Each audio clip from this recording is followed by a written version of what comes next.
All right, sorry about the delay, folks. But here we are.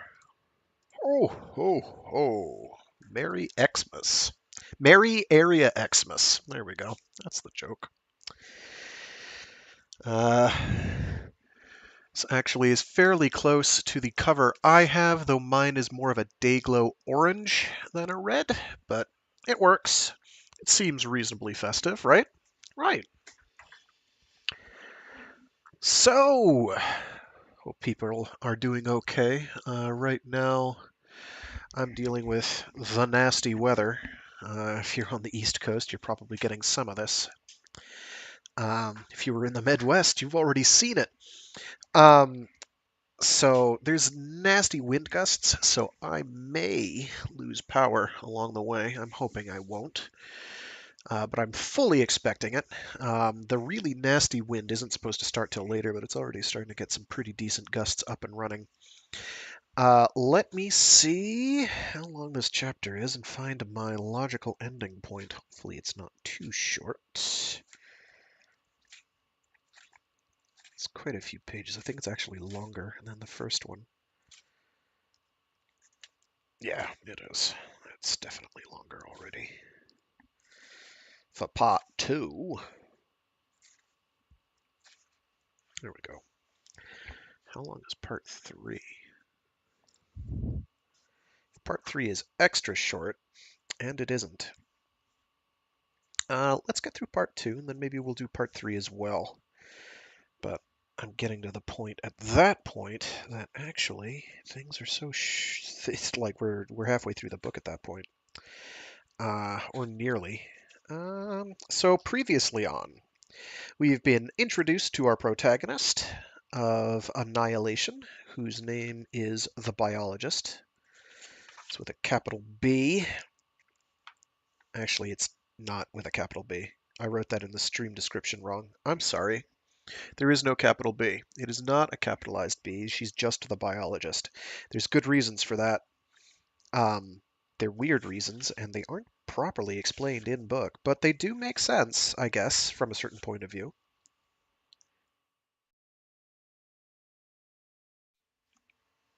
I really hope I didn't just sneeze into a live mic. That would be really embarrassing. Give me a sec. Ay, ay, ay, ay, ay.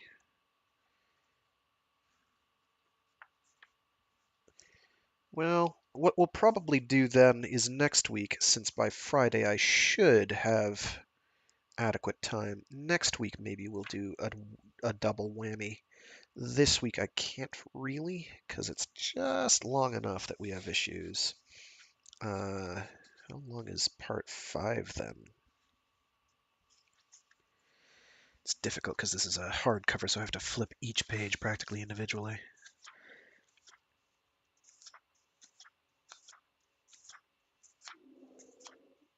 That actually goes straight to the end. Um, hmm, hmm. You know, what I could do? What I could do is make this week extra long, and then we can do the end of it next week, probably, if I am willing to take an extra long time to do that. The problem with doing an extra long one this week is because of the gusty wind and the really bad power companies in my area. We are probably going to get shut down midstream. Let's get through part 3, 2. Get through part 2 first, and we'll talk. We'll figure it out, because each of these are not super long, but if you start taking them together, they're a problem. Okay, next week will be a double whammy, and then the week after will be the last installment, and it's going to be fairly short. I think that's how we'll do it. I think I can manage that. We'll see. I may wind up having to do all short ones all the time, and I'd rather not, but them's the breaks. Okay, so previously on, we've been introduced to the biologist. We have been introduced to the team that's in Area X right now. They are part of the drumroll 12th expedition. 12th expedition into Area X. They have discovered a small, squat, bunkery thing which has been called by the biologist the tower. Everyone else keeps trying to call it the tunnel, but the biologist is like, no, I'm absolutely certain it's a tunnel. The way it's described is somewhat appropriate uh, for that description, or just call it a topographical anomaly if you so choose. Um, Basically, and this is a mild spoiler, it's laid out more or less like an upside down uh, lighthouse. They've already commented on the lighthouse in the book, so I feel I can say that. Um, and how it's been, how the lighthouse seems kind of important to everyone. So things are weird in Area X. We don't know how weird, but we're beginning to learn. With biological writing on the wall that's made of basically moss. It's a little weird. Some weird golden pollen or something that came out of it that may or may not have infected our protagonist. That's kind of weird. Mysterious moaning in the distance that has no identifiable source. Fairly weird. But nothing too crazy yet. Things are gonna get a mite weirder. The really weird stuff doesn't kick in towards the end, until towards the end, and then book two is like, oh, this seems normal, and then it gets real weird, and then book three is like, it's weird o'clock 24/7. Like there's nothing okay in book three. It's great. It's great. Book three is actually like kind of the load-bearing volume, honestly, in terms of like background and plot. Book one is kind of like, so what's Area X? What's this all about? It's kind of like a primer, like a starting point. I told you this story so I could tell you these ones for book two and three, which are authority and acceptance, respectively.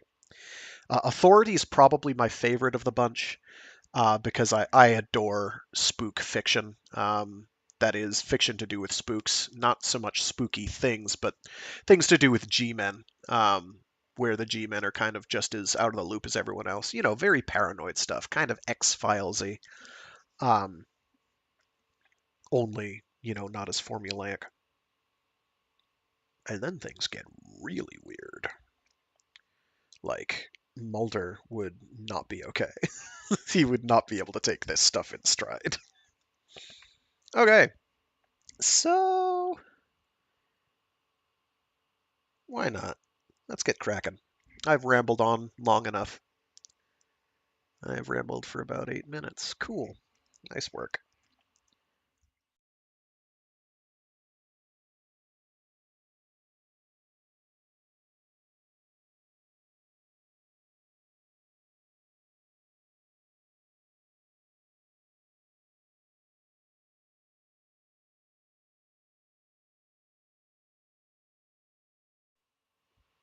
Zero two. Integration. In the morning I awoke with my senses heightened, so that even the rough brown bark of the pines or the ordinary lunging swoop of a woodpecker came to me as a kind of minor revelation. The lingering fatigue from the 4-day hike to base camp had left me. Was this some kind of side effect of the spores, or just the result of a good night's sleep? I felt so refreshed that I didn't really care. But my reverie was soon tempered by disastrous news. The anthropologist was gone, her tent empty of her personal effects. Worse, in my view, the psychologist seemed shaken, as if she hadn't slept. She was squinting oddly, her hair more wind-blown than usual. I noticed dirt caked on the sides of her boots. She was favoring her right side, as if she had been injured. "Where's the anthropologist?" the surveyor demanded, while I hung back, trying to make my own sense of it. "What have you done with the anthropologist?" was my unspoken question, which I knew was unfair. The psychologist was no different than she had been before. That I knew the secret to her magician's show did not necessarily mean she was a threat. The psychologist stepped into our rising panic with a strange assertion. "I talked to her late last night. What she saw in that structure unnerved her to the point she did not want to continue with this expedition. She has started back to the border to await extraction. She took a partial report with her so that our superiors will know our progress. The psychologist's habit of allowing a slim smile to cross her face at inappropriate times made me want to slap her. "But she left her gear, her gun, too," the surveyor said. "She took only what she needed so we would have more, including an extra gun." "Do you think we need an extra gun?" I asked the psychologist. I was truly curious. In some ways, I found the psychologist as fascinating as the tower. Her motivations, her reasons. Why not resort to hypnosis now? Perhaps even with our underlying conditioning, some things are not suggestible, or fade with repetition. Or she lacked the stamina for it after the events of the night before. "I think we don't know what we need," the psychologist said, "but we definitely did not need the anthropologist here if she was unable to do her job." The surveyor and I stared at the psychologist. The surveyor's arms were crossed. We had been trained to keep a close watch on our colleagues for signs of sudden mental stress or dysfunction. She was probably thinking what I was thinking. We had a choice now. We could accept the psychologist's explanation for the anthropologist's disappearance, or reject it. If we rejected it, then we were saying the psychologist had lied to us, and therefore also rejecting her authority at a critical time. And if we tried to follow the trail back home, hoping to catch up with the anthropologist, to verify the psychologist's story, would we have the will to return to base camp afterward? "We should continue with our plan," the psychologist said. "We should investigate the tower." The word tower in this context felt like a blatant plea for my loyalty. Still, the surveyor wavered, as if fighting the psychologist's suggestion from the night before. This alarmed me in another way. I was not going to leave Area X before investigating the tower. This fact was ingrained in every part of me. And in that context, I could not bear to think of losing another member of the team so soon, leaving me alone with the psychologist. Not when I was unsure of her, and not when I still had no idea of the effects of my exposure to the spores. "She's right," I said. "We should continue with the mission. We can make do without the anthropologist." But my pointed stare to the surveyor made it clear to both of them that we would revisit the issue of the anthropologist later. The surveyor gave a surly nod and looked away. An audible sigh of either relief or exhaustion came from the psychologist. "That's settled, then," she said, and brushed past the surveyor to start making breakfast. The anthropologist had always made breakfast before.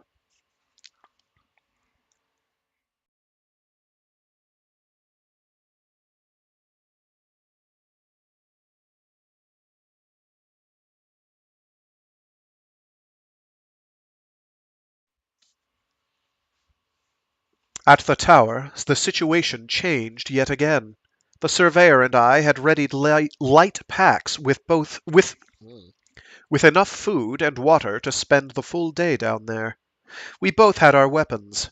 We both had donned our breathing masks to keep out the spores, even though it was too late for me. We both wore hard hats with fixed beams on them. But the psychologist stood on the grass just beyond the circle of the tower, slightly below us, and said, "I'll stand guard here." "Against what?" I asked, incredulous. I did not want to let the psychologist out of my sight. I wanted her embedded in the risk of the exploration, not standing at the top, with all of the power over us implied by that position. The surveyor was not happy either. In an almost pleading way that suggested a high level of suppressed stress, she said, "You're supposed to come with us. It's safer with three." "But you need to know that the entrance is secured," the psychologist said, sliding a magazine into her handgun. The harsh scraping sound echoed more than I would have thought. The surveyor's grip on her assault rifle tightened until I could see her knuckles whiten. "You need to come down with us." "There's no reward in the risk of all of us going down," the psychologist said, and from the inflection I recognized a hypnotic command. The surveyor's grip on her rifle loosened. The features of her face became somehow indistinct for a moment. "You're right," the surveyor said. "Of course, you're right. It makes perfect sense." A twinge of fear traveled down my back. Now it was 2 against 1. I thought about that for a moment, took in the full measure of the psychologist's stare as she focused her attention on me. Nightmarish, paranoid scenarios came to me. Returning to find the entrance blocked, or the psychologist picking us off as we reached for the open sky. Except, she could have killed us in our sleep any night of the week. "It's not that important," I said after a moment. "You're as valuable to us up here as down there." And so we descended, as before, under the psychologist's watchful eye.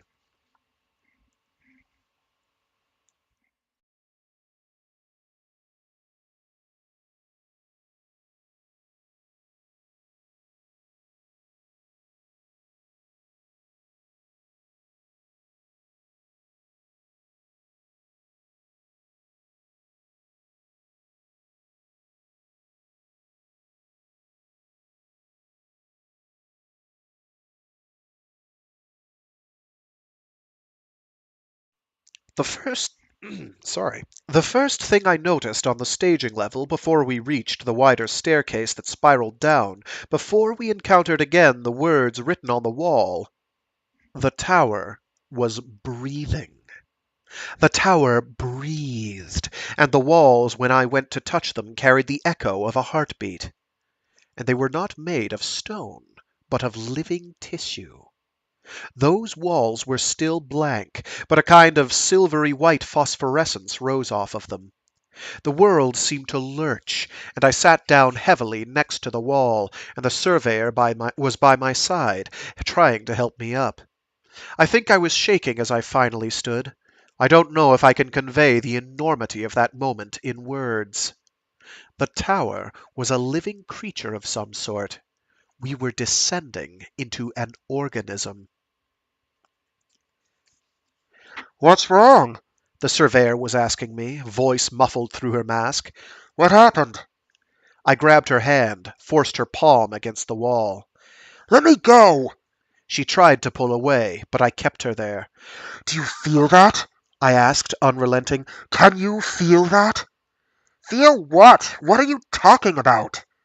She was scared, of course. To her, I was acting irrationally. Still, I persisted. "A vibration, a kind of beat." I removed my hand from hers, stepped back. The surveyor took a long, deep breath, kept her hand on the wall. "No, maybe. No, no, nothing." "What about the wall? What is it made of?" "Stone, of course," she said. In the arc of my helmet flashlight, her shadowed face was hollowed out, her eyes large and circled by darkness, the mask making it look like she had no nose or mouth. I took a deep breath. I wanted it all to spill out, that I had been contaminated, that the psychologist was hypnotizing us far more than we might have suspected, that the walls were made of living tissue. But I didn't. Instead, I got my shit together, as my husband used to say. I got my shit together because we were going to go forward, and the surveyor couldn't see what I saw, couldn't experience what I was experiencing, and I couldn't make her see it. "Forget it," I said. I became disoriented for a second. "Look, we should go back up now. You're panicking," the surveyor said. We had all been told we might see things that weren't there while in Area X. I know she was thinking that this had happened to me. I held up the black box on my belt. "Nope, it's not flashing. We're good." It was a joke, a feeble joke, but still. "You saw something that wasn't there." She wasn't going to let me off the hook. You can't see what is there, I thought. Maybe, I admitted. But isn't that important too? Isn't that part of all of this? The reporting? And something I see that you don't might be important. The surveyor weighed that for a moment. How do you feel now? I feel fine, I lied. I don't see anything now. I lied. My heart felt like an animal had become trapped in my chest and was trying to crawl out. The surveyor was now surrounded by a corona of the white phosphorescence from the walls. Nothing was receding. Nothing was leaving me. Then we'll go on, the surveyor said, but only if you promise to tell me if you see anything unusual again. I almost laughed at that, I remember. Unusual? Like strange words on a wall? Written among tiny communities of creatures of unknown origin? I promise, I said, and you will do the same for me, right? Turning the tables, making her realize it might happen to her, too. She said, Just don't touch me again or I'll hurt you. I nodded in agreement. She didn't like knowing I was physically stronger than her. Under the terms of that flawed agreement, we proceeded to the stairs and into the gullet of the tower, the depths now revealing themselves in a kind of ongoing horror show of such beauty and biodiversity that I could not fully take it all in. But I tried, just as I had always tried, even from the very beginning of my career.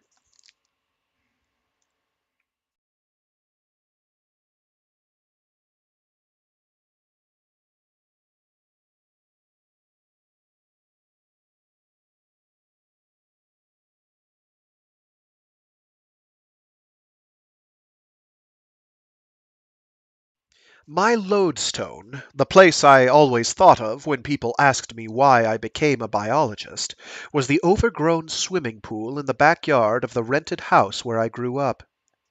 My mother was an overwrought artist who achieved some success but was a little too fond of alcohol and always struggled to find new clients, while my dad, the underemployed accountant, specialized in schemes to get rich quick that usually brought in nothing. Neither of them seemed to possess the ability to focus on one thing for any length of time.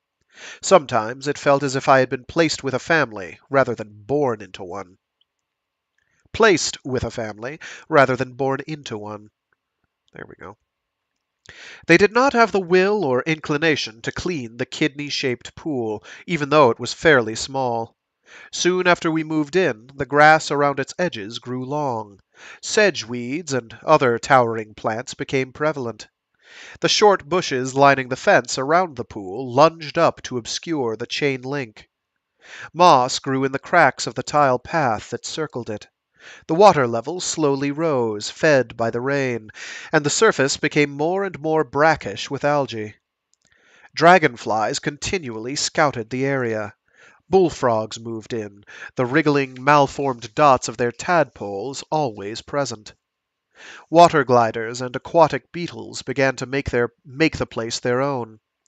Rather than get rid of my 30-gallon freshwater aquarium, as my parents wanted, I dumped the fish into the pool, and some survived the shock of that. Local birds, like herons and egrets, began to appear, drawn by the frogs and the fish and insects. By some miracle, too, small turtles began to live in the pool, although I had no idea how they had gotten there. Within months of our arrival, the pool had become a functioning ecosystem. I would slowly enter through the creaking wooden gate and observe it all from a rusty lawn chair I had set up in a far corner. Despite a strong and well-founded fear of drowning, I had always loved being around bodies of water.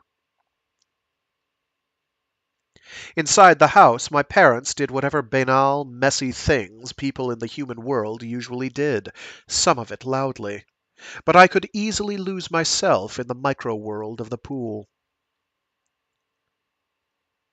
Inevitably, my focus netted from my parents' useless lectures of worry over my chronic introversion, as if by doing so they could convince me they were still in charge.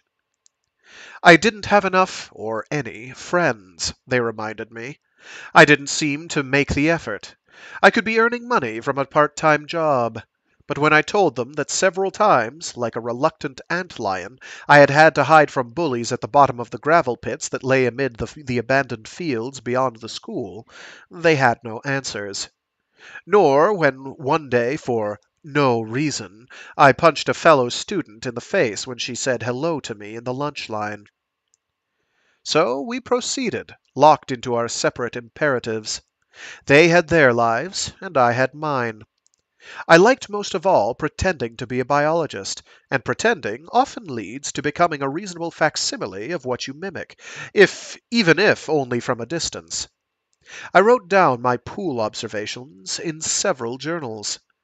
I knew each individual frog from the next, old flopper so much different from ugly leaper, and during which month I could expect the grass to teem with hopping juveniles. I knew which species of heron turned up year round, and which were migrants. The beetles and dragonflies were harder to identify, their life cycles harder to intuit, but I still diligently tried to understand them. In all of this, I eschewed books on ecology or biology. I wanted to discover the information on my own first.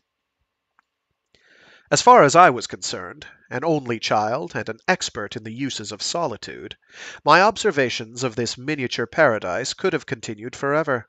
I even jury-rigged a waterproof light to a waterproof camera, and planned to submerge the contraption beneath the dark surface, to snap pictures using a long wire attached to the camera button. I have no idea if it would have worked, because suddenly I didn't have the luxury of time.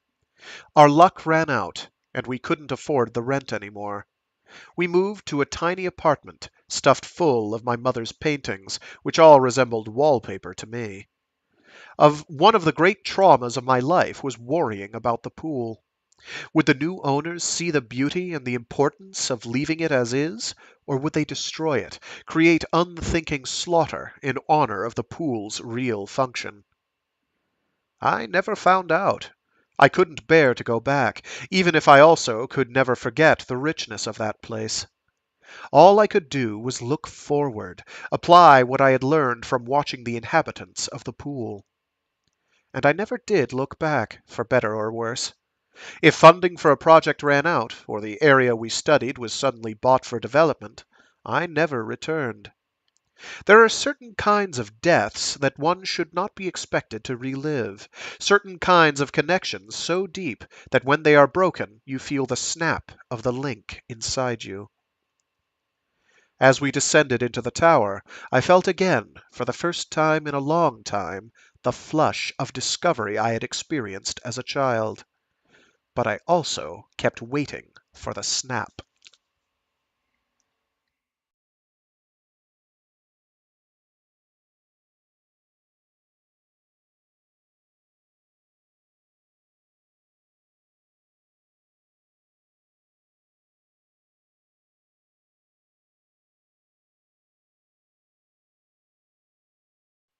Where lies the strangling fruit that came from the hand of the sinner? I shall bring forth the seeds of the dead to share with the worms that... The tower steps kept revealing themselves, those whitish steps like the spiraling teeth of some unfathomable beast, and we kept descending because there seemed to be no choice. I wished at times for the blinkered seeing of the surveyor. I knew now why the psychologist had sheltered us, and I wondered how she withstood it, for she had no one to shield her from anything. At first there were merely the words, and that was enough. They occurred always at roughly the same level against the left-hand side of the wall, and for a time I tried to record them. But there were too many of them, and the sense of them came and went, so that to follow the meaning of the words was to follow a trail of deception. That was one agreement the surveyor and I came to right away, that we would document the physicality of the words, but that it would require a separate mission, another day, to photograph that continuous, never-ending sentence. To share with the worms that gather in the darkness and surround the world with the power of their lives, while from the dim-lit halls of other places forms that never could be writhe for the impatience of the few who have never seen or been seen. The sense of unease in ignoring the ominous quality of those words was palpable. It infected our own sentences when we spoke, as we tried to catalogue the biological reality of what we were both seeing. Either the psychologist wanted us to see the words and how they were written, or simply suppressing the physical reality of the tower's walls was a monumental and exhausting task. These things, too, we experienced together during our initial descent into the darkness. The air became cooler, but also damp, and with the drop in temperature came a kind of gentle sweetness, as of a muted nectar. Sorry. A kind of gentle sweetness, as of a muted nectar. We also both saw the tiny hand-shaped creatures that lived among the words. The ceilings were higher than we would have guessed, and by the light of our helmets, as we looked up, the surveyor could see glints and whirls, as of the trails of snails or slugs.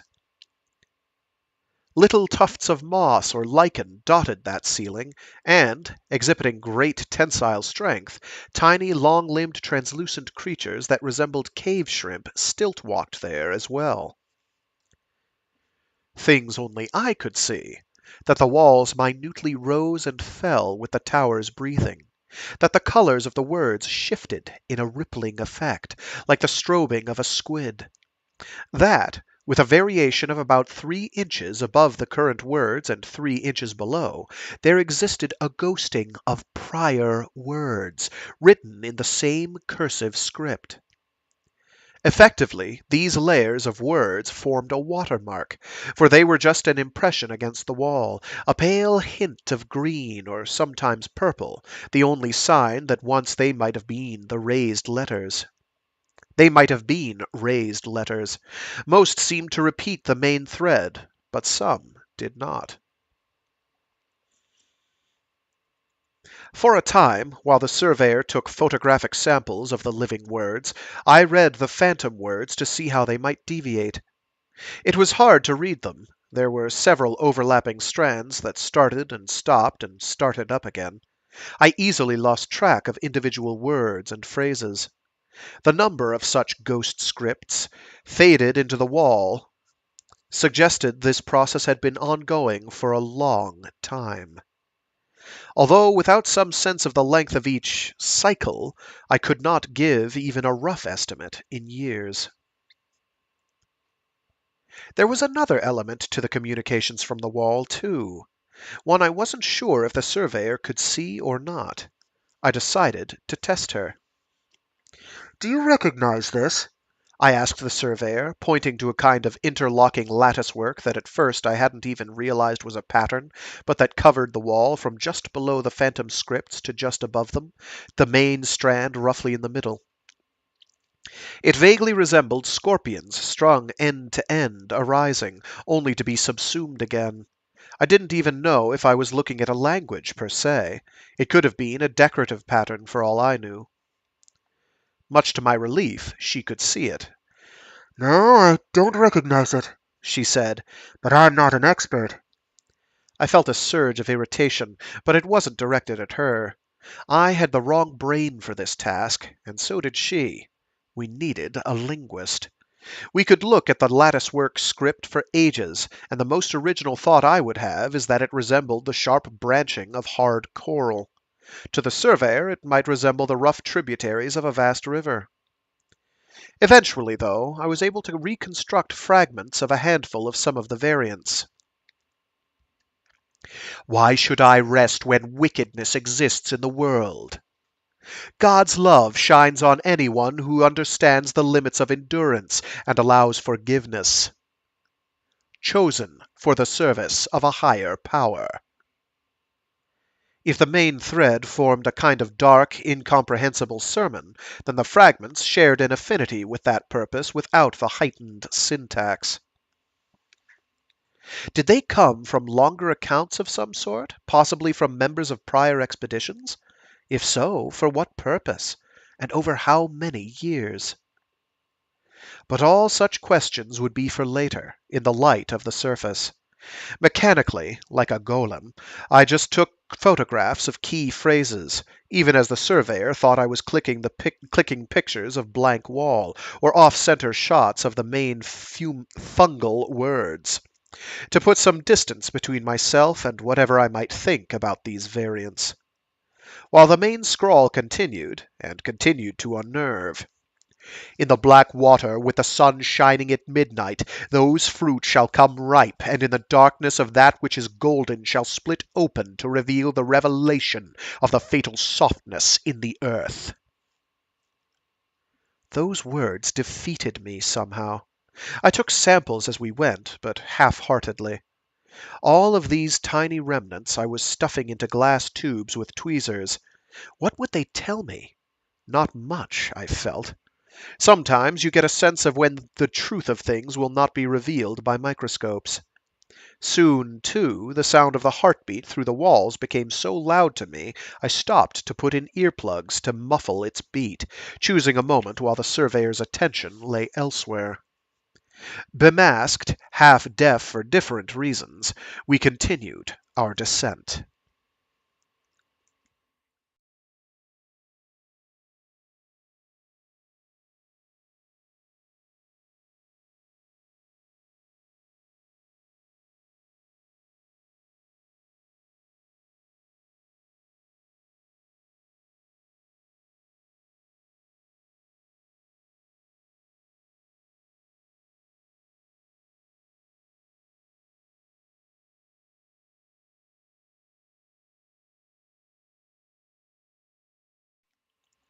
It should have been me who noticed the change, not her. But after an hour of downward progress, the surveyor stopped on the steps below me. Do you think the words on the wall are becoming fresher? Fresher? More recent. I just stared at her for a moment. I had become acclimated to the situation, had done my best to pretend to be the kind of impartial observer who simply catalogues details. But I felt all of that hard-won distance slipping away. Turn off your light? I suggested, as I did the same. The surveyor hesitated. After my show of impulsiveness earlier, it would be some time before she trusted me again. Not the kind of trust that responded unthinkingly to a request to plunge us into darkness. But she did it. The truth was, I had purposefully left my gun in its belt holster, and she could have extinguished me in a moment with her assault rifle, with one fluid motion pulling on the strap and freeing it from her shoulder. This premonition of violence made little rational sense, and yet it came to me all too easily, almost as if placed in my mind by outside forces. In the dark, as the tower's heartbeat still throbbed against my eardrums, the letters, the words, swayed as the walls trembled with their breathing, and I saw that indeed the words seemed more active, the colors brighter, the strobing more intense than I remembered it from levels above. It was even more noticeable. It was an even more noticeable effect than if the words had been written in ink with a fountain pen. The bright, wet slickness of the new. Standing there in that impossible place, I said it before the surveyor could, to own it. Something below us is writing this script. Something below us may still be in the process of writing this script. We were exploring an organism that might contain a mysterious second organism, which was itself using yet other organisms to write words on the wall. It made the overgrown pool of my youth seem simplistic, one-dimensional. We turned our lights back on. I saw fear in the surveyor's eyes, but also a strange determination. I have no idea what she saw in me. Why did you say something? She asked. I didn't understand. Why did you say something rather than someone? Why can't it be someone? I just shrugged. Get out your gun. The surveyor said, a hint of disgust in her voice, masking some deeper emotion. I did as I was told because it didn't really matter to me. but holding the gun made me feel clumsy and odd, as if it were the wrong reaction to what might confront us. Whereas I had taken the lead to this point, now it seemed as if we had switched roles, and the nature of our exploration changed as a result. Apparently, we had just established a new protocol. We stopped documenting the words and organisms on the wall. We walked much more swiftly, our attention focused on interpreting the darkness in front of us. We spoke in the whispers, as if we might be overheard. I went first, with the surveyor covering me from behind until the curves, where she went first, and I followed. At no point did we speak of turning back. The psychologist watching over us might as well have been thousands of miles away. We were charged with the nervous energy of knowing that there might be some answer below us. A living, breathing answer. At least, the surveyor may have thought of it in those terms. She couldn't feel or hear the beating of the walls. But as we progressed, even I could not see the writer of those words in my mind. All I could see was what I had seen when I had stared back at the border on our way to base camp, a fuzzy white blankness. Yet still I knew it could not be human. Why? For a very good reason. One the surveyors finally noticed another 20 minutes into our descent. There's something on the floor, She said. Yes, there was something on the floor. For a long time now the steps had been covered in a kind of residue. I hadn't stopped to examine it because I hadn't wanted to unnerve the surveyor, uncertain if she would ever come to see it. The residue covered a distance from the edge of the left wall to about 2 feet from the right wall. This meant it filled a space on the steps about 8 or 9 feet wide. Let me take a look, I said, ignoring her quivering finger. I knelt, turning to train my helmet light on the upper steps behind me. The surveyor walked up to stare over my shoulder. The residue sparkled with a kind of subdued golden shimmer, shot through with flakes red like dried blood. It seemed partially reflective. I probed it with a pen. It's slightly viscous, like slime, I said, and about half an inch deep over the steps. The overall impression was of something sliding down the stairs. What about those marks? The surveyor asked, leaning forward to point again.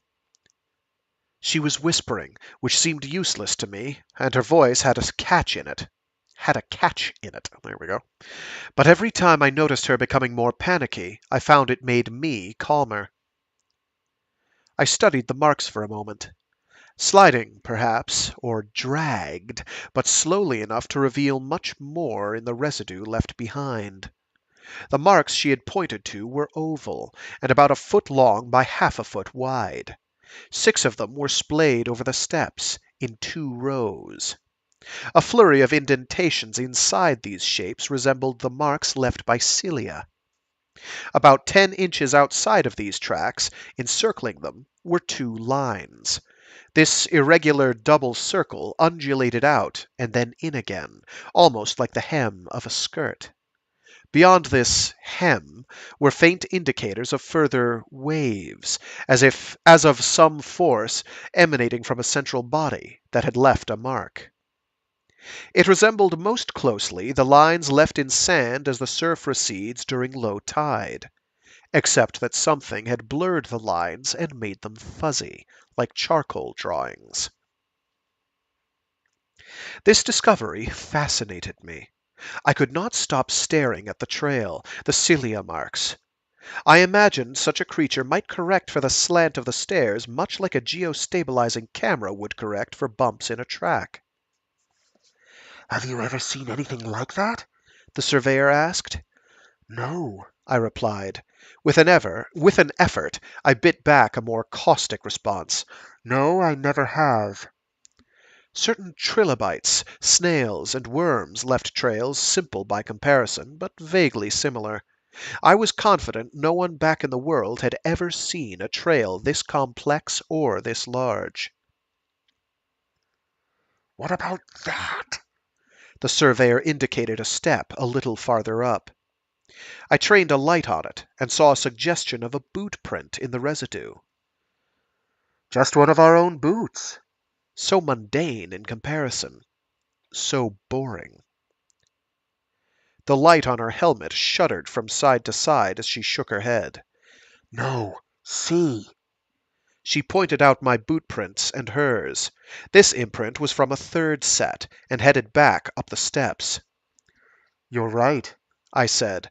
that's another person, down here not long ago. The surveyor started cursing.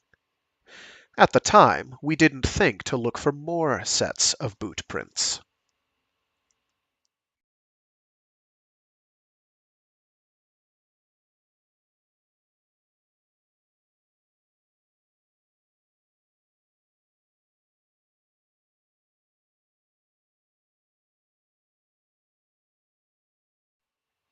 According to the records we had been shown, the first expedition reported nothing unusual in Area X, just pristine, empty wilderness. After the second and third expeditions did not return, and their fate became known, the expeditions were shut down for a time. When they began again, it was using carefully chosen volunteers who might at least know a measure of the full risk. Since then, some expeditions had been more successful than others. The 11th expedition in particular had been difficult, and personally difficult for me, with regard to a fact about which I have not been entirely honest thus far. My husband was on the 11th expedition as a medic.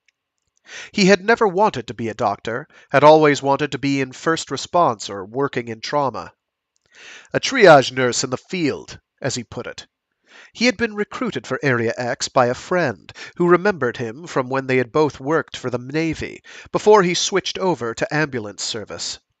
At first he hadn't said yes, had been unsure, but over time they convinced him. It caused a lot of strife between us, although we already had many difficulties.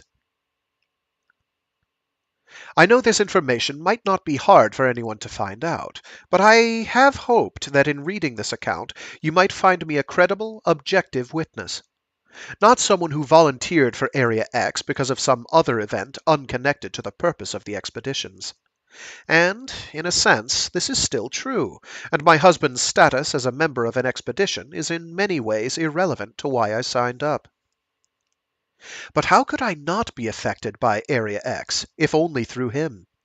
One night, about a year after he had headed for the border, as I lay alone in bed, I heard someone in the kitchen. Armed with a baseball bat, I left the bedroom and turned on all the lights in the house. I found my husband next to the refrigerator, still dressed in his expedition clothes, drinking milk until it flowed down his chin and neck, eating leftovers furiously. I was speechless. I could only stare at him as if he were I could only stare at him as if he were a mirage, and if I moved or said anything he would dissipate into nothing, or less than nothing. We sat in the living room, him on the sofa and me in a chair opposite. I needed some distance from this sudden apparition.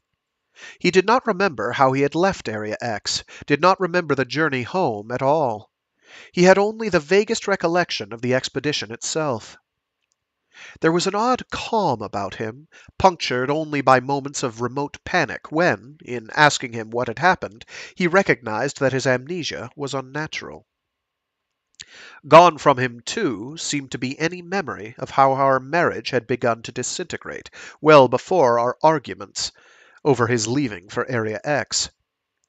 He contained within him now the very distance he had in so many subtle and not so subtle ways accused me of in the past.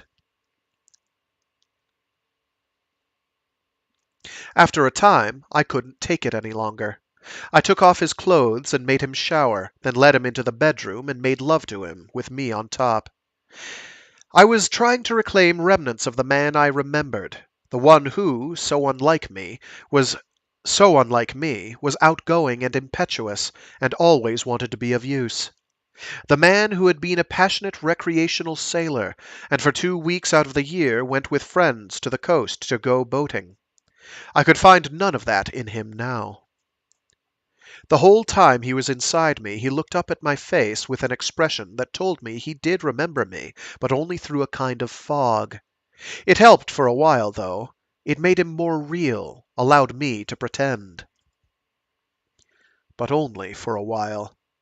I only had him in my life again for about 24 hours. They came for him the next evening, and once I went through the long, drawn-out process of receiving security clearance, I visited him in the observation facility right up until the end. That antiseptic place where they tested him and tried, without success, to break through both his calm and his amnesia. He would greet me like an old friend, an anchor of sorts, to make sense of his existence, but not like a lover. I confess I went because I had hopes that there remained some spark of the man I had once known, but I never really found it. Even the day I was told he had been diagnosed with inoperable systemic cancer, my husband stared at me with a slightly puzzled expression on his face.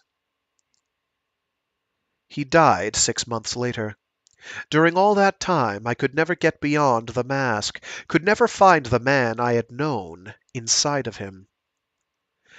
Not through my personal interactions with him, not through eventually watching the interviews with him and the other members of the expedition, all of whom died of cancer as well. Whatever had happened in Area X, he had not come back. Not really.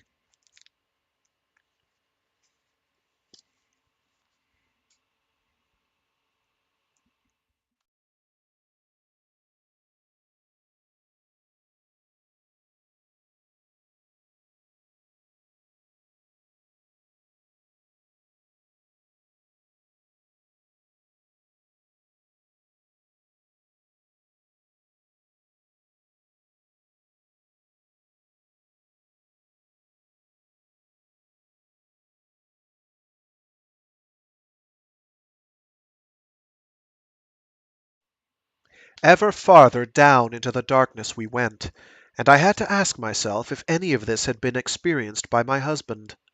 I did not know how my infection changed things. Was I on the same journey, or had he found something completely different? If similar, how had his reactions been different, and how had that changed what happened next?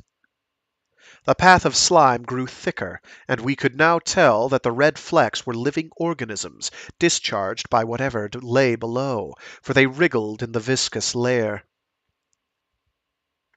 The color of the substance had intensified so that it resembled a sparkling golden carpet set out for us to tread upon on our way to some strange yet magnificent banquet. Should we go back? The surveyor would say, or I would say, and the other would say, Just around the next corner, just a little farther, and then we will go back. it was a test of a fragile trust. It was a test of our curiosity and fascination, which walked side by side with our fear. A test of whether we preferred to be ignorant or unsafe.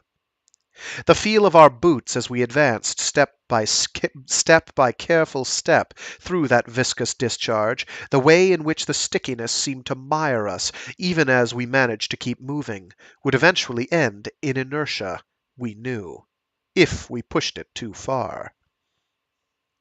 But then the surveyor rounded a corner ahead of me and recoiled into me, shoved me back up the steps, and I let her.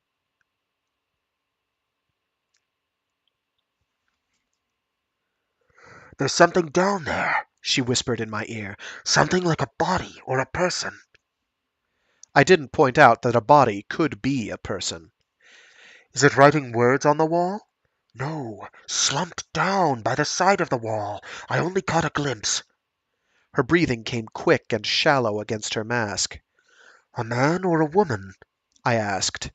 I thought it was a person, She said, ignoring my question. I thought it was a person. I thought it was. Bodies were one thing. No amount of training could prepare you for encountering a monster. But we could not climb back out of the tower without first investigating this new mystery. We could not. I grabbed her by the shoulders. made her look at me. You said it's like a person sitting down against the side of the wall. That's not whatever we've been tracking. This has to do with the other boot print.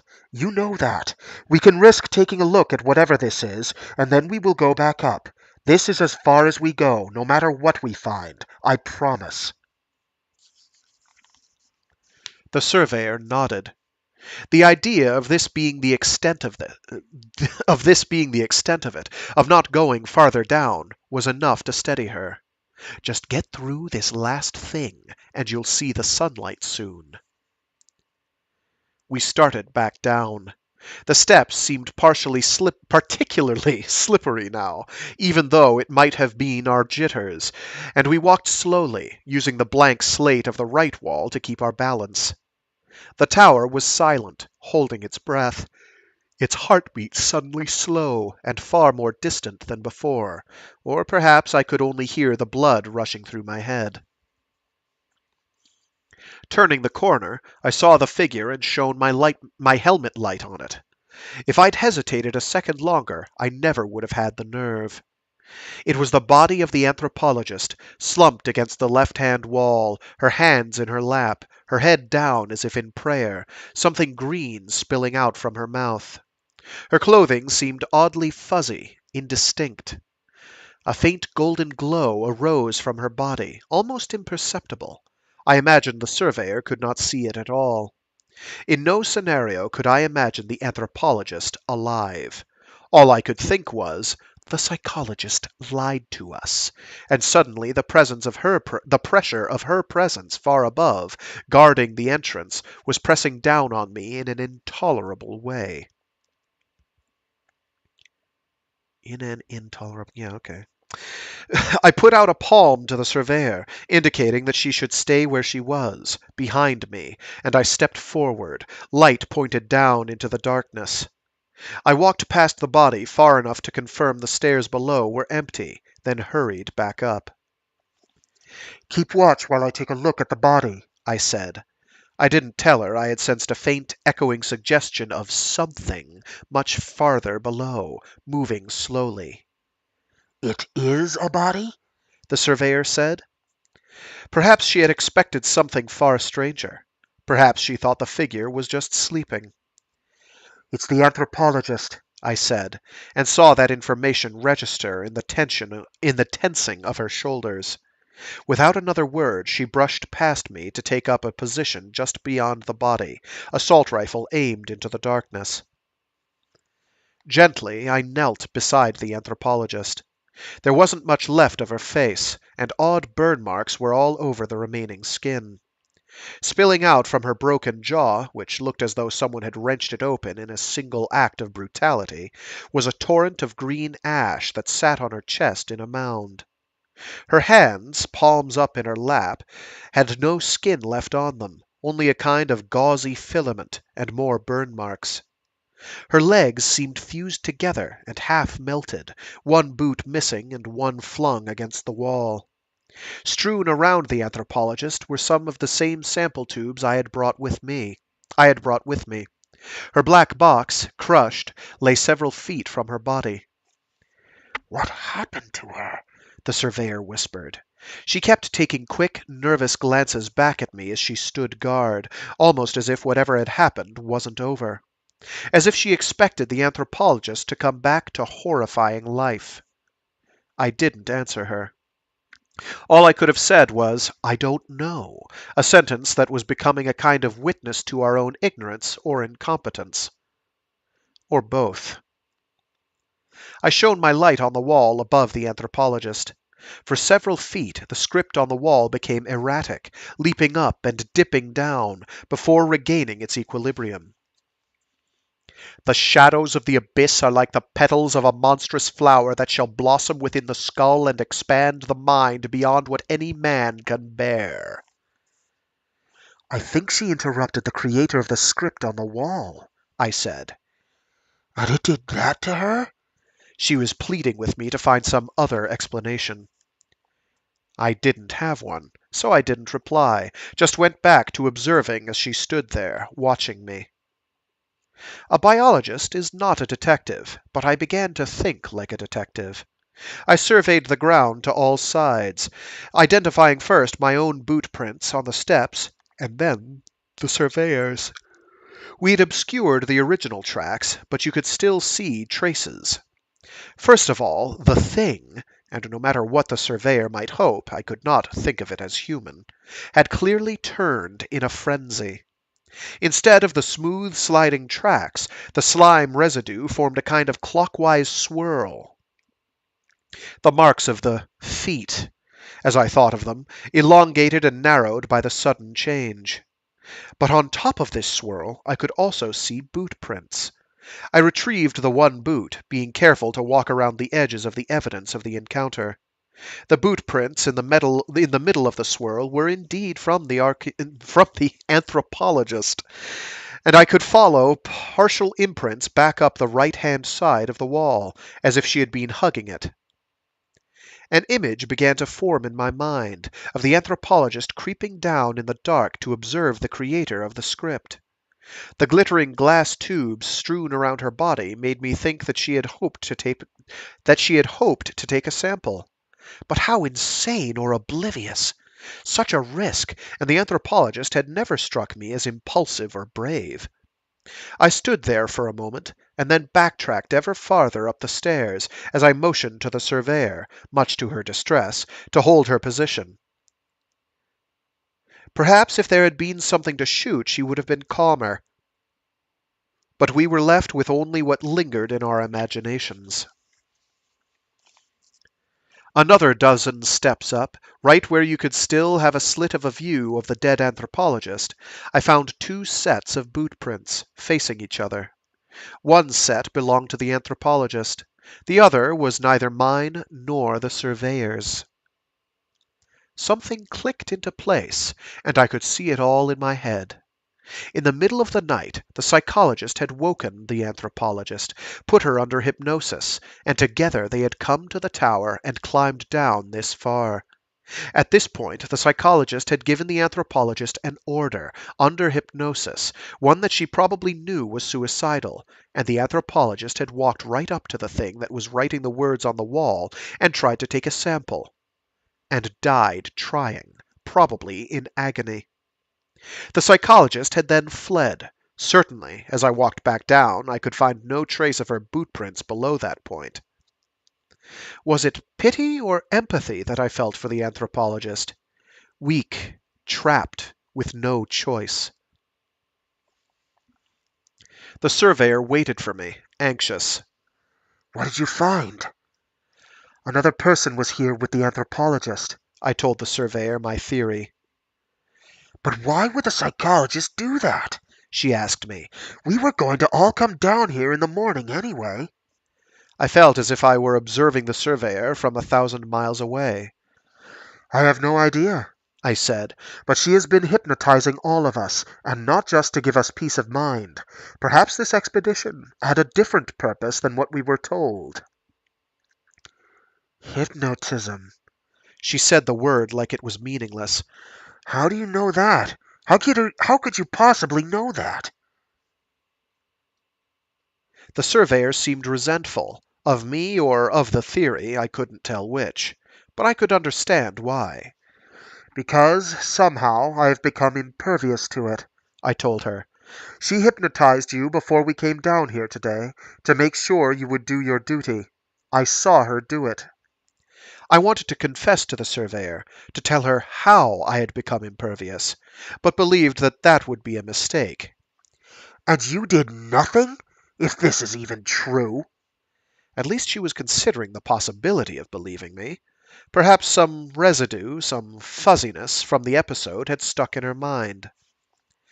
I didn't want the psychologist to know that she couldn't hypnotize me. And I had wanted to come down here. The surveyor stood there for a moment, considering this.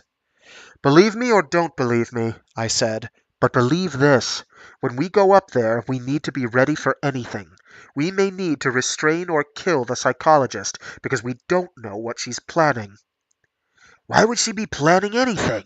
The surveyor asked. Was that disdain in her voice, or just fear again?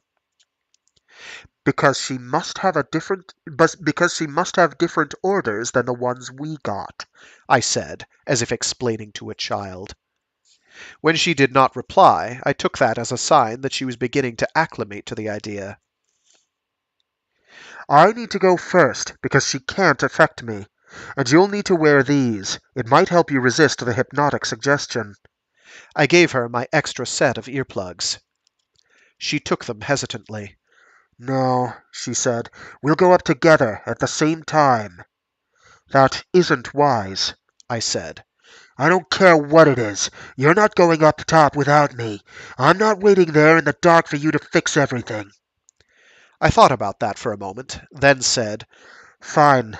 But if I see that she is starting to coerce you, I'll have to stop her. or at least try, If you're right. the surveyor said. If you're telling the truth. I am. She ignored me, said, What about the body? Did that mean we were agreed? I hope so. I hoped so. Or maybe she would try to disarm me on the way up. Perhaps the psychologist had already prepared her in this regard. We leave the anthropologist here. We can't be weighed down, and we also don't know what contaminants we might bring with us. The surveyor nodded. At least she wasn't sentimental. There was nothing left of the anthropologist in that body, and we both knew it. I was trying very hard not to think of the anthropologist's last moments alive, of the terror she must have felt as she continued trying to perform a task that she had been willed to do by another, even though it meant her own death. What had she seen? What had she been looking at before it all went dark? Before we turned back, I took one of the glass tubes strewn around the anthropologist. It contained just a trace of a thick, flesh-like substance that gleamed darkly golden. Perhaps she had gotten a useful sample after all, near the end.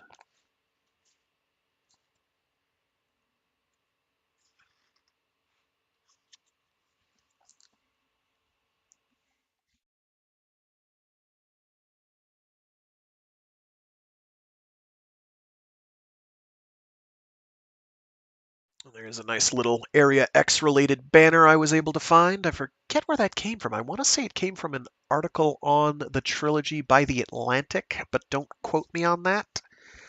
I could be wrong. You could probably do a reverse image search if you really wanted to.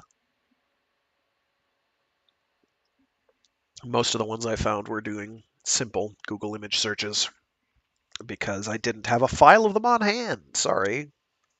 I'm just not that prepared, darn it. As we ascended toward the light, I tried to distract myself. I kept reviewing my training over and over again, searching for a clue, for any scrap of information that might lead to some revelation about our discoveries. But I could find nothing, could only wonder at my own gullibility in thinking that I had been told anything at all of use. Always the emphasis was on our own capabilities and knowledge base. Always, as I looked back, I could see that there had been an almost willful intent to obscure, to misdirect, disguised as concern that we not be frightened or overwhelmed. The map had been the first form of misdirection, for what was a map but a way of emphasizing some things and making other things invisible? Always we were directed to the map, to memorizing the details on the map. Our instructor, who remained nameless to us, drilled us for 6 long months on the position of the lighthouse relative to the base camp, the number of miles from one ruined patch of houses to another, the number of miles of coastline we would be expected to explore. Almost always in the context of the lighthouse, not the base camp. We became so comfortable with that map, with the dimensions of it, and the thought of what it contained, that it stopped us from asking why, or even what. Why this stretch of coast? What might lie inside the lighthouse? Why was the camp set back into the forest, far from the lighthouse but fairly close to the tower, which, of course, did not exist on the map? And had the base camp always been there? What lay beyond the map? Now that I knew the extent of the hypnotic suggestion that had been used on us, I realized that the focus of the map might have itself been an embedded cue. That if we did not ask questions, it was because we were programmed not to ask questions.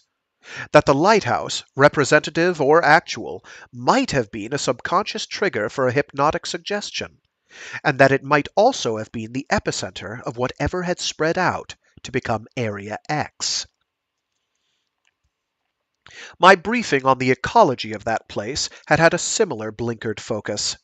I had spent most of my time becoming familiar with the natural transitional ecosystems, from the flora and fauna and the cross-pollination I could expect to find. But I'd also had an intense refresher on fungi and lichen that, in light of the words on the wall, now stood out in my mind as being the true purpose of all of that study. If the map had been meant solely to distract, then the ecology research had been meant, after all, to truly prepare me. Unless I was being paranoid. But if I wasn't, it meant that they knew about the tower, perhaps had always known about the tower. From there, my suspicions grew. They had put us through grueling survival and weapons training, so grueling that most evenings we went right to sleep in our separate quarters. Even on those few occasions when we trained together, we were training apart. They took away our names in the second month, stripped them from us.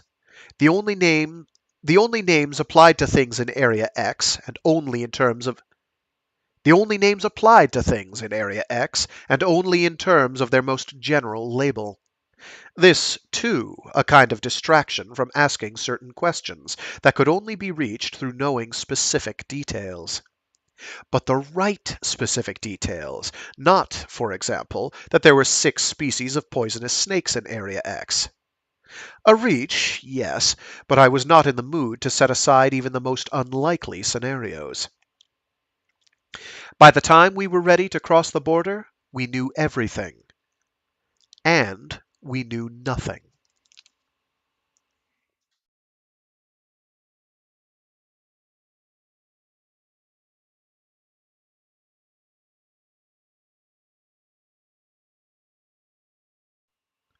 The psychologist wasn't there when we emerged, blinking into the sunlight, ripping off our masks and breathing in the fresh air. We had been ready for almost any scenario, but not for the psychologist's absence.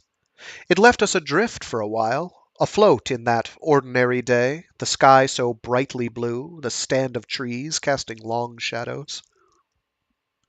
I took out my earplugs and found I couldn't hear the beating of the tower's heartbeat at all.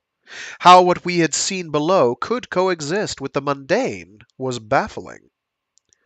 It was as if we had come up too fast from a deep sea dive, but it was the memories of the creatures we had seen that had given us the bends.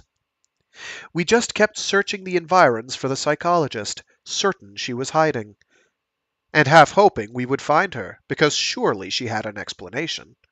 It was, after a time, pathological to keep searching the same area around the tower, but for almost an hour we could not find a way to stop. Finally, I could not deny the truth. "She's gone," I said. "Maybe she's back at the base camp," the surveyor said. "Would you agree that her absence is a sign of guilt?" I asked. The surveyor spat into the grass, regarded me closely. "No, I would not. Maybe something happened to her. Maybe she needed to go back to the camp." "You saw the footprints. You saw the body." She motioned with her rifle. "Let's just get back to the base camp." I couldn't read her at all. I didn't know if she was turning on me or just cautious. Coming up above ground had emboldened her, regardless, and I had preferred her uncertain. But back at base camp, some of her resolve crumbled again. The psychologist wasn't there. Not only wasn't she there, but she had taken half of our supplies and most of the guns. Either that or buried them somewhere. So we knew the psychologist was still alive. You must understand how I felt then, how the surveyor must have felt. We were scientists, trained to observe natural phenomena and the results of human activity. We had not been trained to encounter what appeared to be the uncanny. In unusual situations, there can be a comfort in the presence of even someone you think might be your enemy. Now we had come close to the edges of something unprecedented, and less than a week into our mission, we had lost not just the linguist at the border, but our anthropologist and our psychologist. Okay, I give up, the surveyor said, throwing down her rifle and sagging into a chair in front of the anthropologist's tent as I rummaged around inside of it. I'm going to believe you for now. I'm going to believe you because I don't really have a choice, because I don't have any better theories. What should we do now? There still weren't any clues in the anthropologist's tent. The horror of what had happened to her was still hitting me. To be coerced into your own death. If I was right, the psychologist was a murderer, much more so than whatever had killed the anthropologist. When I didn't answer the surveyor, she repeated herself with extra emphasis. So what the hell are we going to do now? Emerging from the tent, I said, we examine the samples I took. We develop the photographs and go through them. Then, tomorrow, we probably go back down into the tower. The surveyor gave a harsh laugh as she struggled to find words. Her face seemed to almost want to pull apart for a second, perhaps from the strain of fighting off the ghost of some hypnotic suggestion. Finally, she got it out. No, no, I'm not going back down into that place. And it's a tunnel, not a tower. What do you want to do instead? I asked. As if she'd broken through some barrier, the words now came faster, more determined. We go back to the border and await extraction. We don't have the resources to continue. And if you're right, the psychologist is out there right now plotting something, even if it's just what excuses to give us.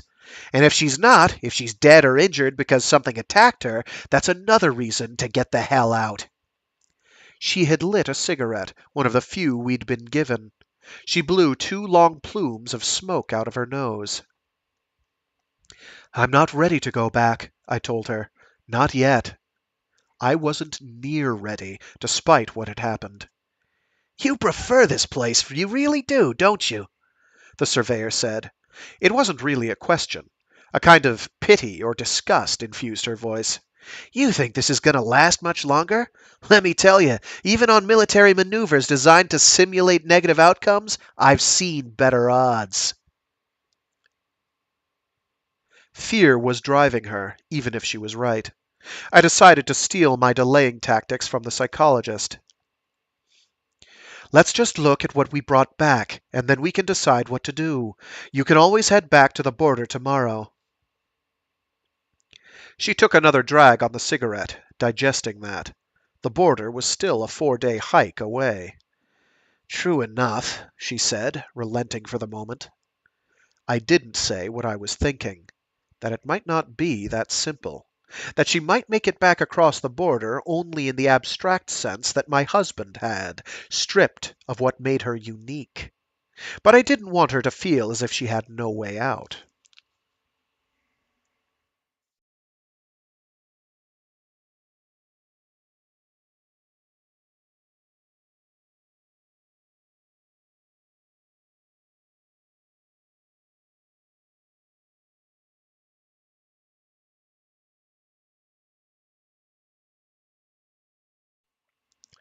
I spent the rest of the afternoon looking at samples under the microscope on the makeshift table outside of my tent.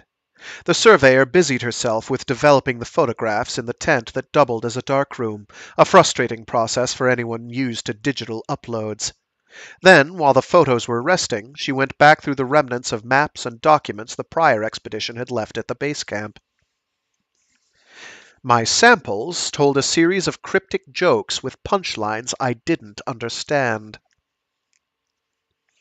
The cells of the biomass that made up the words on the wall had an unusual structure, but they still fell within an acceptable range. Or those cells were doing a magnificent job of mimicking certain species of saprotrophic organisms. I made a mental note to take a sample of the wall from behind the words. I had no idea how deeply the filaments had taken root, or if there were nodes beneath and those filaments were only sentinels. The tissue sample from the hand-shaped creature resisted any interpretation, and that was strange, but told me nothing. By which I mean I found no cells in the sample, just a solid amber surface with air bubbles in it. At the time, I interpreted this as a contaminated sample, or evidence that this organism decomposed quickly. Another thought came to me too late to test. That, having absorbed the organism's spores, I was causing a reaction in the sample. I didn't have the medical facilities to run the kinds of diagnostics that might have revealed any further changes to my body or mind since the encounter. Then there was the sample from the anthropologist's vial. I had left it for last for the obvious reasons. I had the surveyor take a section, put it on the slide, and write down what she saw through the microscope. Why? She asked. Why do you need me to do this? I hesitated. Hypothetically, there could be contamination. Such a hard face, jaw tight. Hypothetically, why would you be any more or less contaminated than me? I shrugged. No particular reason. I was the first one to find the words on the wall, though. She looked at me as if I had spouted nonsense, laughed harshly. We're in so much deeper than that. Do you really think those masks we wore are going to keep us safe from whatever's going on here? She was wrong. I thought she was wrong, but I didn't correct her. People trivialize or simplify data for so many reasons. There was nothing else to be said.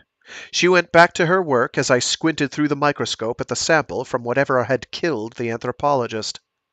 At first I didn't know what I was looking at, because it was so unexpected. It was brain tissue, and not just any brain tissue. The cells were remarkably human, with some irregularities. My thought at the time was that the sample had been corrupted, but if so, not by my presence.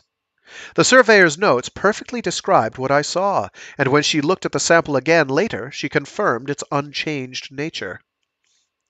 I kept squinting through the microscope lens, and raising my head, and squinting again, as if I couldn't see the sample correctly.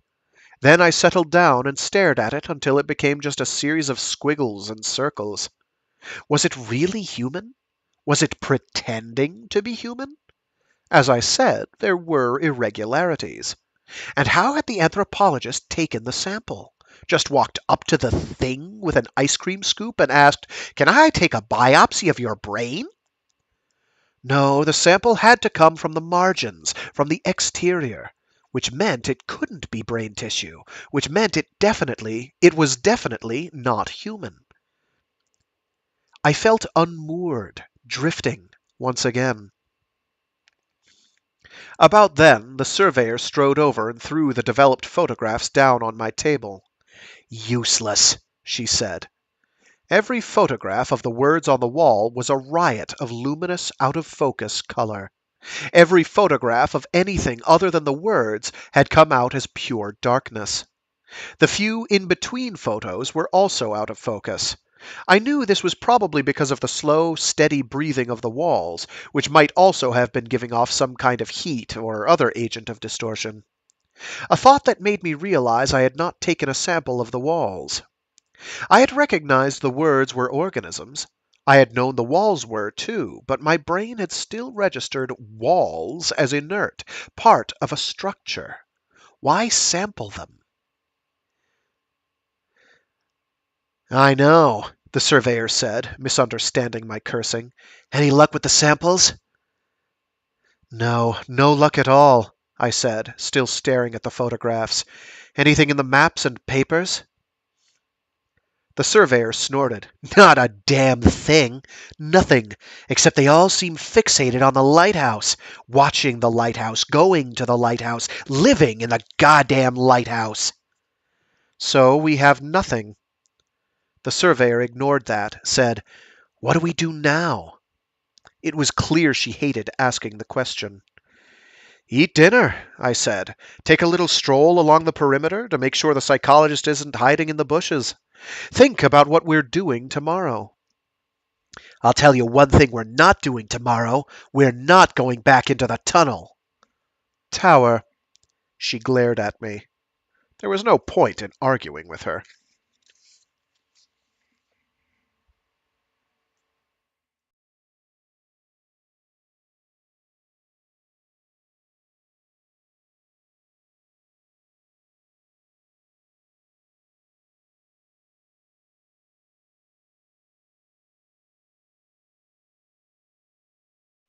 At dusk, the familiar moaning came to us from across the salt marsh flats as we ate our dinner around the campfire. I hardly noticed it, intent on my meal. The food tasted so good, and I did not know why. I gobbled it up, had seconds, while the surveyor, baffled, just stared at me. We had little or nothing to say to each other. Talking would have meant planning, and nothing I wanted to plan would please her. The wind picked up, and it began to rain. I saw each drop fall as a perfect, faceted liquid diamond, refracting light even in the gloom, and I could smell the sea and picture the roiling waves. The wind was like something alive. It entered every pore of me, and it, too, had a smell, carrying with it the earthiness of the marsh reeds. I had tried to ignore the change in the confined space of the tower, but my senses still seemed too acute, too sharp. I was adapting to it, but at times like this I remembered that just a day ago I had been someone else. We took turns standing watch. Loss of sleep seemed less foolhardy than letting the psychologist sneak up on us unannounced. She knew the location of every perimeter tripwire, and we had no time to disarm and reset them. I let the surveyor take the first watch as a gesture of good faith. In the middle of the night, the surveyor came in to wake me for the second shift, but I was already awake because of the thunder. Grumpily, she headed off to bed. I doubt she trusted me. I just think she couldn't keep her eyes open a moment longer after the stresses of the day. The rain renewed its intensity. I didn't worry that we'd be blown away. These tents were Army regulation and could withstand anything short of a hurricane. But if I was going to be awake anyway, I wanted the experience of the storm. So I walked outside, into the welter of the stinging water, the gusting pockets of wind. I already could hear the surveyor snoring in her tent. She probably had slept through much worse. The dull emergency lights glowed from the edges of the camp, making the tents into triangles of shadow. Even the darkness seemed more alive to me, surrounding me like something physical. I can't even say it was a sinister presence. I felt in that moment as if it were all a dream. The training, my former life, the world I had left behind. None of that mattered anymore. Only this place mattered, only this moment, and not because the psychologist had hypnotized me. In the grip of that powerful emotion, I stared out toward the coast, through the jagged narrow spaces between the trees. There a greater darkness gathered, the confluence of the night, the clouds, and the sea. Somewhere beyond, another border. Then, through that darkness, I saw it. A flicker of orange light. Just a touch of illumination, too far up in the sky. This puzzled me, until I realized it must originate with the lighthouse. As I watched, the flicker moved to the left and up slightly before being snuffed out, then reappeared a few minutes later, much higher, then was snuffed out for good. I waited for the light to return, but it never did. For some reason, the longer the light stayed out, the more restless I became, as if in this strange place a light, any sort of light, was a sign of civilization.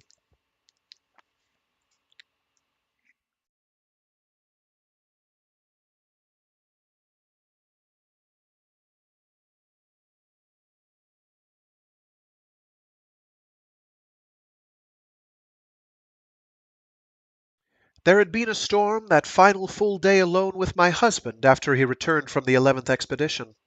A day that had the clarity of a dream, not That a day that had the clarity of dream, of something strange yet familiar. Familiar routine, but strange calmness, even more than I had become accustomed to before he left. In those last weeks before the expedition, we had argued violently. I had shoved him up against a wall, thrown things at him. Anything to break through the armor of resolve that I know now might have been thrust upon him by hypnotic suggestion. If you go, I had told him, you might not come back, and you can't be sure I'll be waiting for you if you do. Which had made him laugh, and you whoop, which had made him laugh infuriatingly and say, "Oh, have you been waiting for me all this time? Have I arrived yet?" He was set in his course by then, and any obstruction was a source of rough humor for him, and that would have been entirely natural, hypnosis or not. It was entirely in keeping with his personality to become set on something and follow it, regardless of the consequences. To let an impulse become a compulsion, especially if he thought he was contributing to a cause greater than himself. It was one reason he had stayed in the Navy for a second tour. Our relationship had been thready for a while, in part because he was gregarious and I preferred solitude. This had once been a source of strength in our relationship, but no longer. Not only had I found him handsome, but I admired his confident, outgoing nature, his need to be around people. I recognized this as a healthy counterbalance to my personality. He had a good sense of humor, too, and when we first met, at a crowded local park, he snuck past my reticence by pretending we were both detectives working a case and were there to watch a suspect, which led to making up facts about the lives of the busy hive of people buzzing around us, and then about each other. At first, I must have seemed mysterious to him, my guardedness, my need to be alone, even after he thought he'd gotten inside my defenses. Either I was a puzzle to be solved, or he just thought that once he got to know me better, he could still break through to some other place, some core where another person lived inside of me. During one of our fights, he admitted as much, tried to make his volunteering for the expedition a sign of how much I had pushed him away, before taking it back later, ashamed. I told him point blank, so there would be no mistake. This person he wanted to know better did not exist. I was who I seemed to be from the outside. That would never change. Early in our relationship, I had told my husband about the swimming pool as we lay in bed, something we did a lot of back then. He had been captivated, possibly even thinking there were more interesting revelations to come. He had pushed aside the parts that spoke of an isolated childhood to focus entirely on the pool itself. I would have sailed boats in it. Captained by old Flopper, no doubt, I replied, and everything would have been happy and wonderful.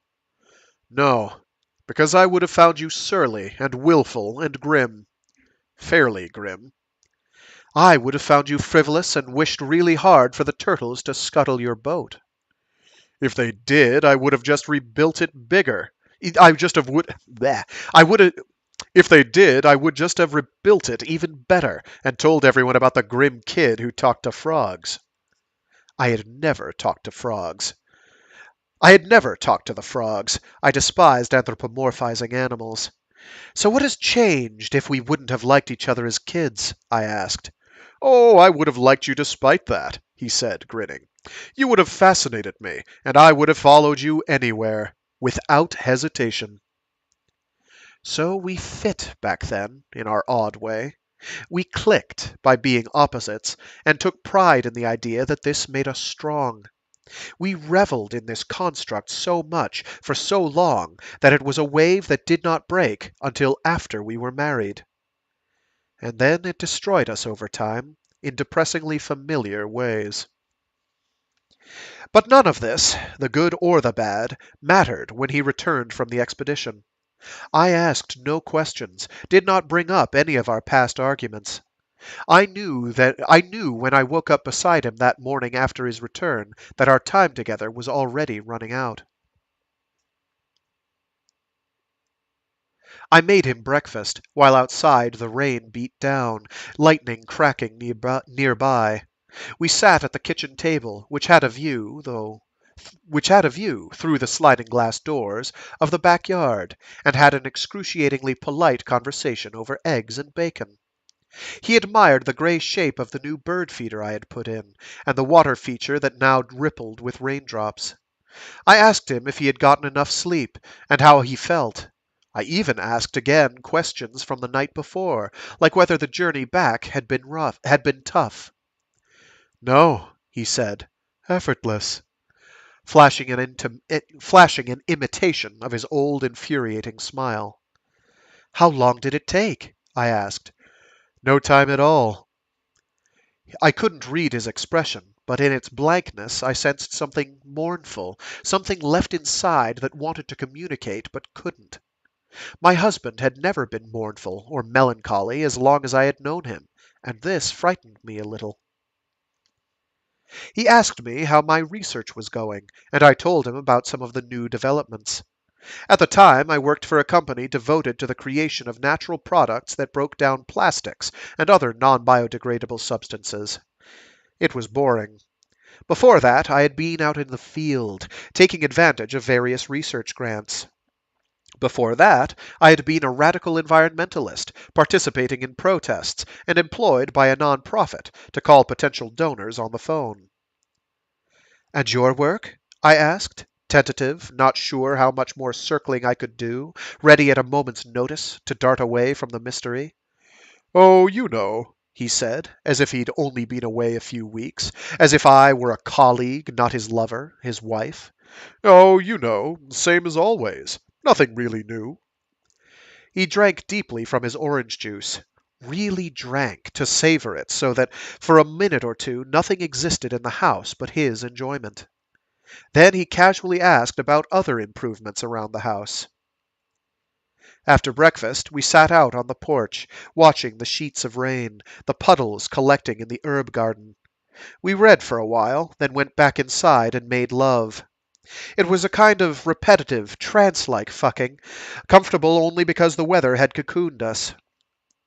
If I had been pretending up until that point, I couldn't fool myself any longer that my husband was entirely present. Then it was lunch, and then television. I found a rerun of a two-man sailing race for him, and more banal talk.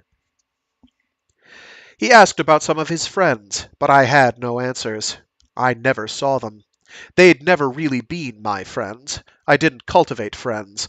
I had just inherited them from my husband. We tried to play a board game, and laughed at some of the sillier questions.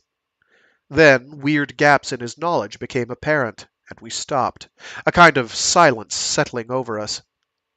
He read the paper and caught up on his favorite magazines, watched the news. Or perhaps he only pretended to do those things. When the rain stopped, I woke from a brief nap on the couch to find him gone from beside me. I tried not to panic when I checked every room and couldn't find him anywhere. I went outside and eventually found him around the side of the house. He was standing in front of the boat he had bought a few years back, which we could never fit in the garage. It was just a cruiser, about 20 feet long, but he loved it. As I came and curled my arm around his, he had a puzzled, almost forlorn look on his face, as if he could remember that the boat was important to him, but not why. He didn't acknowledge my presence. He kept staring at the boat with a growing blank intensity. I could feel him trying to recall something important. I just didn't realize until much later that it had to do with me. That he could have told me something vital, then, there, if he could only have recalled what. So we just stood there, and although I could feel the heat and weight of him beside me, the steady sound of his breathing, we were living apart. After a while, I couldn't take it. The sheer directionless anonymity of his distress, his silence. I led him back inside. He didn't stop me. He didn't protest. He didn't try to look back over his shoulder at the boat. I think that's when I made my decision. If he had only looked back, if he had just resisted me, even for a moment, it might have been different.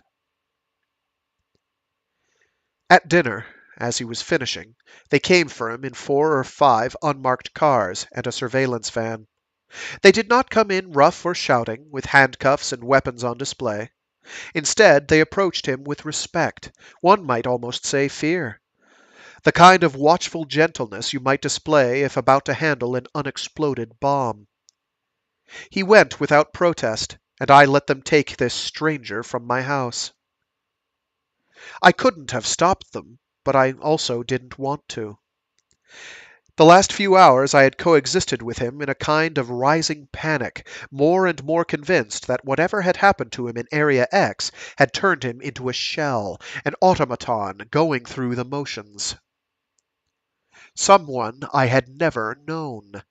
With every atypical act or word, he was driving me further from the memory of the person I had known, and despite everything that had happened, preserving that idea of him was important. That is why I called the special number he had left me for emergencies. I didn't know what to do with him, couldn't coexist with him any longer in this altered state. Seeing him leave, I felt mostly a sense of relief, to be honest, not guilt at betrayal. What else could I have done? As I have said, I visited him in the observation facility right up until the end. Even under hypnosis in those taped interviews, he had nothing new to say, really, unless it was kept from me. I remember mostly the repetitious sadness in his words. I am walking forever on the path from the border to base camp. It is taking a long time, and I know it will take even longer to get back. There is no one with me. I am all by myself. The trees are not trees. The birds are not birds. And I am not me, but just something that has been walking for a very long time.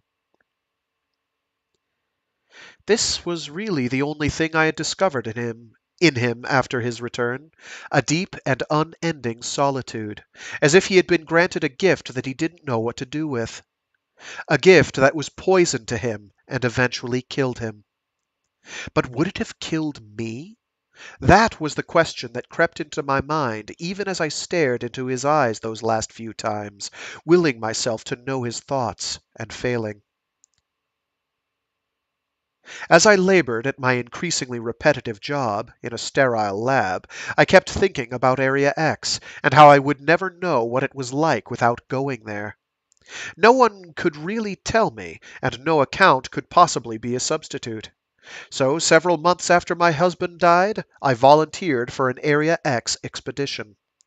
A spouse of a former expedition member had never signed up before. I think they accepted me in part because they wanted to see if that connection might make a difference. I think they accepted me as an experiment.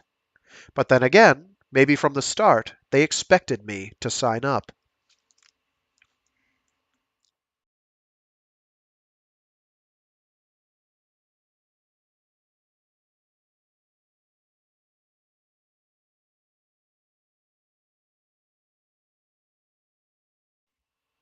By morning it had stopped raining, and the sky was a searing blue, almost devoid of clouds. Only the pine needles strewn across the top of our tents and the dirty puddles and fallen tree limbs on the ground told of the storm the night before. The brightness infecting my senses had spread to my chest. I can describe it no other way. Internally, there was a brightness in me, a kind of prickling energy, and I can't grab pages. A kind of prickling energy and anticipation that pushed hard against my lack of sleep. Was this part of the change? But even so, it didn't matter. I had no way to combat what might be happening to me. I also had a decision to make, finding myself torn between the lighthouse and the tower. Some part of the brightness wanted to return to darkness at once, and the logic of this related to nerve or lack of it. To plunge right back into the tower, without thought, without planning, would be an act of faith, or sheer resolve, or recklessness, with nothing else behind it.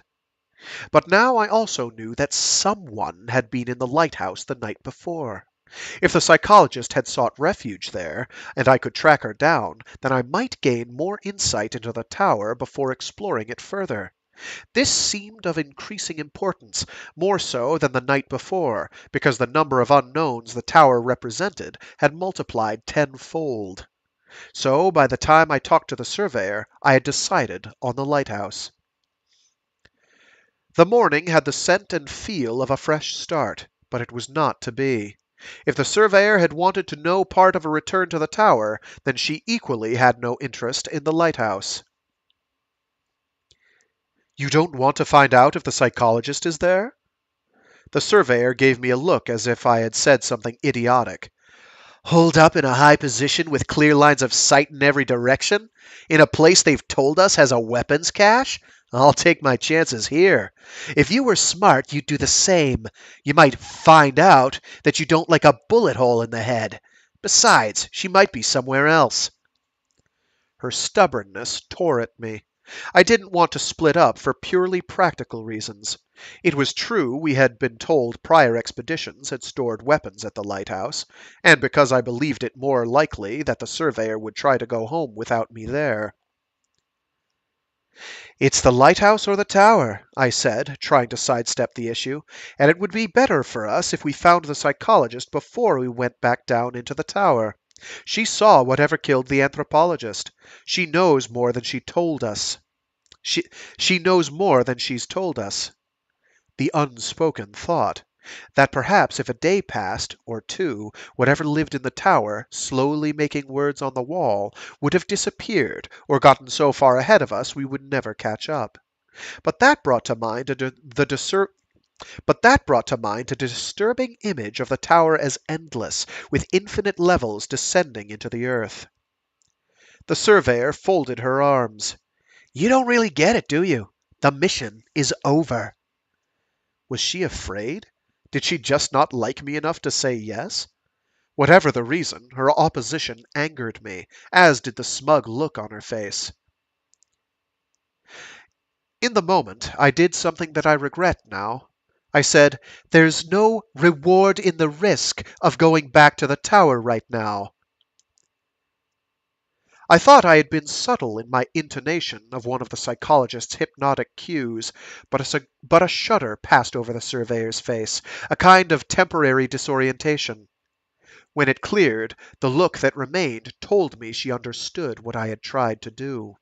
It wasn't even a look of surprise, more that in her mind I had confirmed an impression of me that had been slowly forming but was now set. Now, too, I had learned that hypnotic cues only worked for the psychologist. You'd do anything, wouldn't you, to get your way? The surveyor said, but the fact was, she held the rifle. What weapon did I really have? And I told myself it was because I didn't want the anthropologist's death to be meaningless that I had suggested this course of action. When I did not reply, she sighed, then said, with weariness in her voice, I finally figured it out while I was developing those useless photographs. What bothered me the most. It's not the thing in the tunnel, or the way you conduct yourself, or anything the psychologist did. It's this rifle I'm holding. This damn rifle. I stripped it down to clean it and found it was made of 30-year-old parts, cobbled together. Nothing we brought with us is from the present. Not our clothes, not our shoes. It's all junk. Restored crap. We've been living in the past this whole time, in some sort of reenactment. And why? She made a derisive sound. You don't even know why. It was as much as she'd ever said to me at one time. I wanted to say that this information registered as little more than the mildest of surprises in the hierarchy of what we had thus far discovered, but I didn't. All I had left was to be succinct. Will you remain here till I return? I asked. This was now the essential question, and I didn't like the speed of her reply, or its tone. Whatever you want. Don't say anything you can't back up, I said. I had long ago stopped believing in promises. Biological imperatives, yes. Environmental factors, yes. Promises, no. Fuck off, she said. So that's how we left it. Her leaning back in that rickety chair, holding her I can't flip pages one-handed. Give me a sec. Oh my gosh. Come on. There we go. So that's how we left it, with her leaning back in that rickety chair, holding her assault rifle, as I went off to discover the source of the light I had seen the night before. I had with me a knapsack full of food and water, along with two of the guns, equipment to take samples, and one of the microscopes. Somehow I felt safer taking a microscope with me. Some part of me, too, no matter how I had tried to convince the surveyor to come with me, welcomed the chance to explore alone, not be depended on or worried about anyone else. To not be dependent on or worried about anyone else. I looked back a couple of times before the trail twisted away, and the surveyor was still sitting there, staring at me like a distorted reflection of who I'd just been just days before. And with that, I'm going to call it for this week. I should, emphasis on that qualifier, still be able to do one of these next week. That's the current running plan. We will see if that bears fruit. I know Monday I'm not going to be able to. Wednesday is 50-50. And then Friday is like 75-25 that I'll be able to do it. So we'll see. If I can't, I can't. Sorry. I will.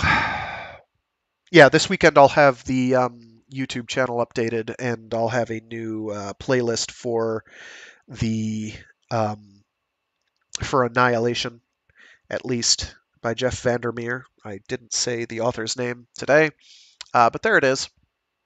It's Jeff Vandermeer. He's an interesting author. He doesn't have a huge body of work, but it's big enough that if you get started on reading his stuff, there's enough to enjoy out there. Probably I'd recommend. Yeah, I mean this. I think for me, at least, I'd recommend the Southern Reach trilogy, of which this is the first installment, the first book. I'd probably recommend that as a starting point. It seems fairly accessible, even though by the end you're just going to have questions. Lots of questions, and they're not going to be answered very well or very thoroughly. They will not be answered in exacting detail. So if that's what you're into, sorry, you're not getting that. Um, kind of comparable to Echopraxia by Peter Watts in that regard. By the time you get to the end of that book, you're like, wait, what the hell just happened? Someone actually posted like a couple weeks ago a pretty interesting theory on what went down, and I kind of liked it. If I could remember it, um, I'd uh, I'd read it out because I thought it was actually pretty clever. So props to them on that. I appreciated it. I'll try and find your name afterwards and make mention of you in a subsequent stream because I hadn't thought of it that way, but a lot of it made sense. Parts of it I was kind of like, well, I don't know if that works out, but most of it seemed pretty reasonable. I can't remember the part that I wasn't sold on, but 99% of it, I was like, yeah, actually, that tracks. Given all the other stuff that happens in Echopraxia, that kind of makes sense. Gist was basically that, like, half of what we were being told by the protagonist of that book was just didn't happen. Like, it was all, like, programming and hallucination. Um, and we don't really know how much is real. And that kind of checks out because he clearly had some programming going on, but we just don't know how much. So the person who had the theory, it made a lot of sense. He took it or she took it to the next level, and I appreciated that. Alrighty, so hopefully people dug this. If you're experiencing the weather I'm experiencing, stay safe. Uh, If you can, stay sane. Obviously, reading Annihilation is not a good way to do that. That's a good way to drive you nuts. So I'm already trying to undermine you. Good. Good. The plan proceeds as scheduled. And otherwise, be decent to each other if you possibly can. Enjoy your holiday break as best you can. Don't let the stress of being with other people be too stressful. whether you're like the biologist or like the biologist's husband. Don't let it be too much. Alrighty, with that, I'm going to scooch. Thanks for tuning in. I do, again, try to do this every Friday, but this being the time of year it is, things happen. But yeah, have a good one. See you all next time. Bye.